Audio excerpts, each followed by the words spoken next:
Hey everybody, I'm Andrew Fantasia, and we are going to be talking about movies together.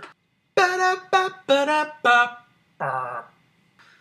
We're talking about Justice League today, right here, this one. So let's dive right in. This is in no way going to be a controversial review, not even a little bit. Justice League is just one of those movies that gets people riled up. You either love it, you hate it, whatever. Here's the thing. Justice League, the way I feel about it is the same way that I feel about every other DC movie so far. And that is, it was okay. It was pretty good. It doesn't really fall at either end of the spectrum for me. So let's kind of dive in and talk about some things. I will be talking about spoilers, but I will mention when that happens. Actually, no, you know what? This video, there's the spoiler thing is something I'm actually gonna touch on later. But right now, let's start with the opening scene. If you don't want to know anything, don't watch this video, but you've probably already seen the movie. So the opening scene, we got Superman, and he's talking to little kids, and little kids are interviewing him, and it's very cute. And they're like, "Hey, Superman, tell us things," and they're filming him on their phone.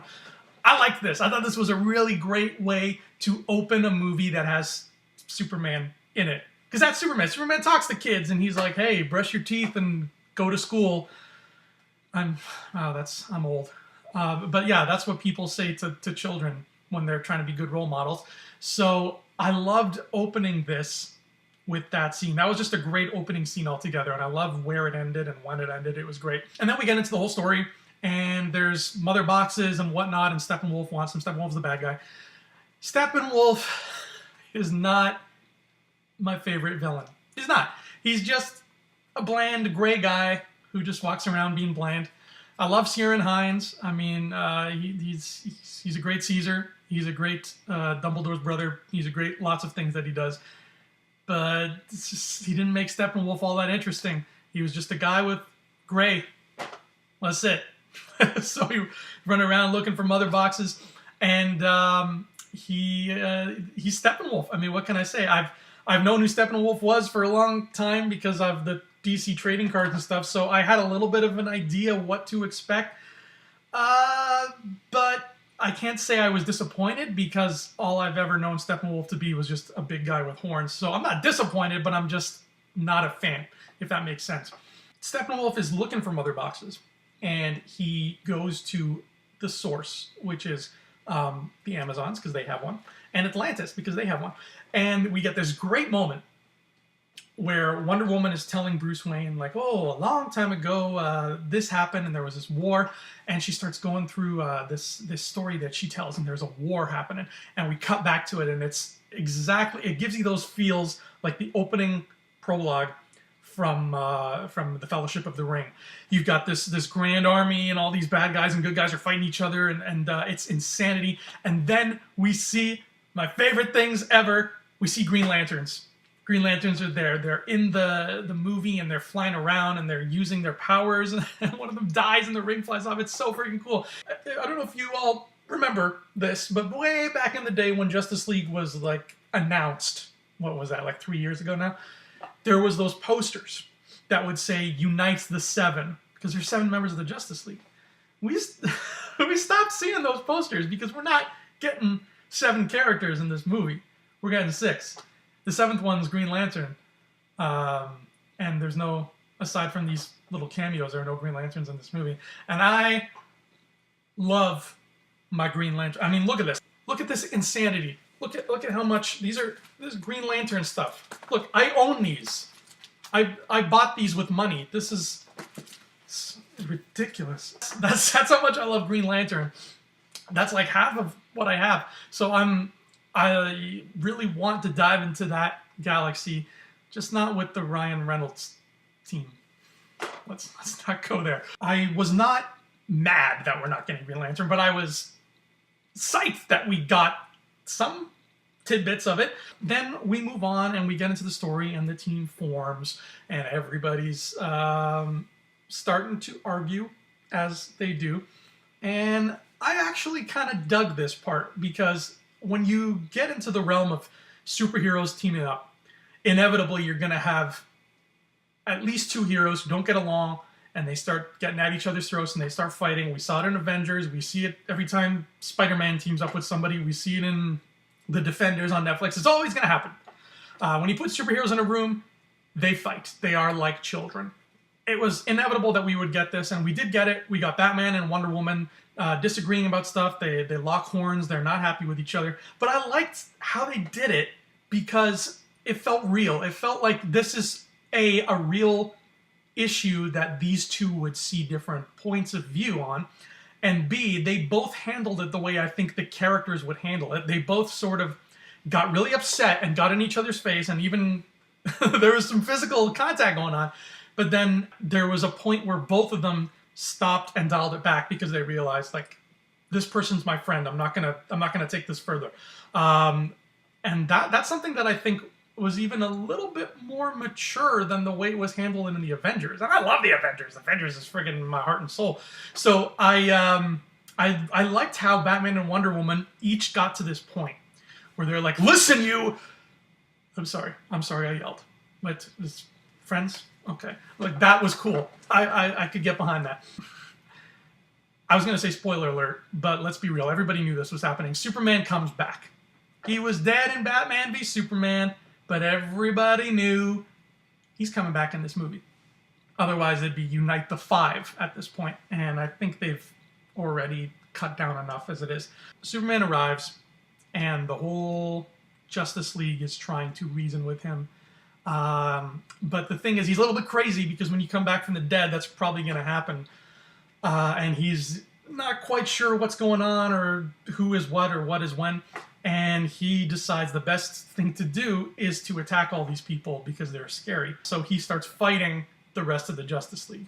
And this fight, quick as it was hands down my favorite goddamn part of this movie. I mean, wow. Seeing Superman fight the Justice League was dope. And what was so great about it was, like, obviously it's Superman. We know he's strong. This is a powerful man. He kind of dealt with every member accordingly. It wasn't just like, I'm going to punch you, and then I'm going to punch you, and then I'm going to punch you. It wasn't that sort of thing. It was very like, okay, you're going to do this to me, so I'm going to stop you with this. It was a bit more cerebral than just him going slaughterhouse on everybody. He has this great moment, one of the best moments of that fight, where Flash is like, well, I'm fast, so I'm just going to run over and sneak up behind him, and he's not going to be able to react because he's not fast. But Superman's fast. He might not be faster than the Flash. That is the epitome of debatable, but is fast. So we got that great moment where Flash is coming at him, and he's coming alongside him, and he's like, I'm going to get you, mofo. Here I come. Here I come. And Superman's just like, excuse me? That was great. That was so cool. And then, of course, the one person who can really kind of go toe-to-toe with him is Wonder Woman, and they have this great little shoving match and headbutting and stuff, and it's what you want to see out of Justice League, baby. That was a great scene. Kudos. And by the way, speaking of the Justice League, I'd be remiss if I didn't bring up the one that we didn't really know too much about until right now, which is my boy Cyborg. Cyborg is the character who I was really on the fence about. I was like, if there was one Justice League member I'm like, I could do without him, it's Cyborg, because I was just like, he's just a guy who's a cyborg. That doesn't sound cool. And there was talks about him getting his own movie, and I was like, just a cyborg guy? I mean, I'm sure he's a cool guy, but just a cyborg guy? That you're gonna make a whole movie about that? But man, I'm glad to have been wrong about that, because Cyborg was the standout character for me in this. He was, it's like the guy who played him, like, I think his name's Ray Fisher, correct me if I'm wrong on that, but he was wicked. He had this like gravitas to him where he just kind of commanded the room. Whenever Cyborg was on screen, he commands your attention. And he was a cool guy in general. Like, you got the feeling he was really hurting. He was not digging what was happening to his body. But then he learns to make the most of it. He probably, I would say it's safe to say, he has the biggest arc of any of the Justice League members in this film, because he's the most psychologically changed by the end of it all. For the better. It's a happy change. Then we get to the whole climax of the movie, and everybody's fighting Steppenwolf. And there's this great point where Superman shows up in the middle of the climax, and seeing Superman makes Batman so happy that Batman smiles with his mouth open, and there's a full shot of Batman just going. I thought that was, if you would have told me like 8 years ago that there'd be a movie where we get a shot of Batman just going, then I wouldn't have known what to think. And then the movie, they beat Steppenwolf, and then the movie just kind of abruptly ends, and that's it. And it's like, okay, everybody, thanks for watching. You can go now. That's all we got. So, at the end of the day, like I said, haters gonna hate, lovers gonna love. You're gonna have people who are super DC all the way, and they will not see anything wrong with this movie. And then you'll have people who are super not DC all the way, and they will not see anything right with this movie. And I don't think either way really has it right. I think that you need to kind of look at it impartially. And what I saw was, like I said, like every other DC movie so far in the DCEU, I've been like, good, pretty good. Not amazing, not bad, but pretty good. The thing is, and well, first of all, before I get to that, I mentioned something about spoilers earlier and how this one is kind of tricky in terms of spoilers. And the reason I said that is because, this is one of those movies, and we live in a time now where we're like, no spoilers, we don't want to know things. And this is one of those movies where it's like, in particular, this is a big deal. This is Justice League, so like, don't spoil a damn thing. But when I got out of this movie, I was like, you know what? Okay, everybody knew Superman was coming back. Everybody knew that. So at the end of the day, aside from a post-credits scene that sets up something later, aside from that scene, nothing in this movie is something that I would have considered a spoiler if I'd heard it. If that makes sense. Nothing here, if somebody had told me before I'd watched this, like 12 random scenes of this movie, if somebody had told me, oh, and then this happens, and then this happens, I would have considered none of it like a big spoiler, like, oh, why did you tell me that? Now it's ruined.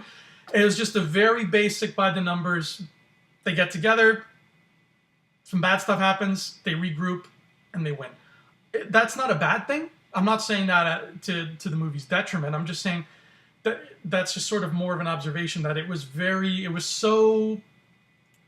the cards were kept so close to the vest in terms of doing anything daring that, spoilers are not really a concern when it comes to this movie. And that, I think, leads me to one of the reasons why this movie doesn't quite work. And that is, like I said, it's not a bad thing if your movie doesn't have spoilery stuff in it. It's okay. You don't need 90 twists in a movie. You don't even need one twist in a movie. But Justice League, the first Justice League movie ever, I think it deserves better than a by-the-numbers movie with no twists in it. I think it does. I didn't need like a super mind-altering thing that changed my perception of reality. I didn't need that, but I needed something. I needed the filmmakers to acknowledge how special this movie is. I felt that they did that with Avengers. I felt that there are several points in Avengers where basically the movie is connecting with you and saying, I know, this is a big deal. This is Avengers. Here you go. I get it. Like, there's that little, I don't want to say wink to the audience because that sounds like a bad thing too, but there's that little, like, we're on the same wavelength. We know this is a big deal. And you get that out of Star Wars movies too. They do some things where they're like, yeah, we know this is Star Wars. This is a big deal. This is the filet mignon. You've been eating hamburgers all year, but you're getting filet mignon now. Justice League was not filet mignon, and it should have been, because it's Justice League, because these characters, all these crazy ass, everything in here coming together in one. This is still Green Lantern. That doesn't prove my point. But all those characters, they deserve better. They deserve to be filet mignon. And I don't think that Justice League did them justice. Hey-o! I'm sure no critic has made that joke since this movie came out. First one. Pioneer of the joke. When all's said and done, this movie was 2 hours long, I think right on the button, right on 2 hours, and that was Warner Brothers' choice. That was the studio's choice, because the studio is afraid of audience reaction. And I can kind of see why, but at the same time, I kind of wish they weren't. It's complicated. But I don't think I can properly review this movie because I don't think I've seen this movie. I think I've seen a version of it. I think I've seen 2/3 of it, but I don't think I've seen the Justice League movie yet. I think it's the filet mignon is still on its way.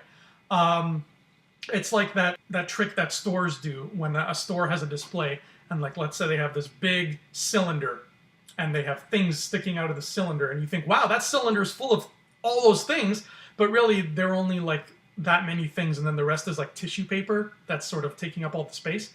That's what this feels like. It feels like, oh, here comes the Justice League, and then you get through all those things and the rest is just tissue paper, and you're like, well, where'd the rest of my movie go? That's why I'm waiting for the Blu-ray, because when Batman v Superman did this, when they did their 3-hour cut, it worked wonders for this movie. It took a below average movie and it made it good, in my opinion. It made it a much better movie than it was before.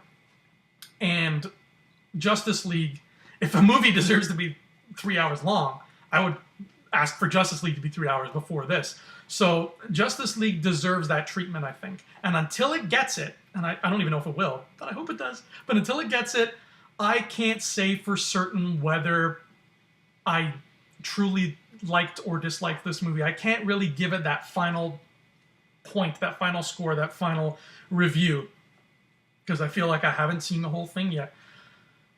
Until I get my filet mignon, Justice League, you're kind of stuck in a limbo. So that's my thoughts, that's my feelings about this crazy-ass movie. And hopefully next time we get some Green Lantern action up in here. Hopefully next time some ring slinging is happening. I'm Andrew Fantasia. Thank you so much for watching and listening to me rant and rave. And I'll see you next time.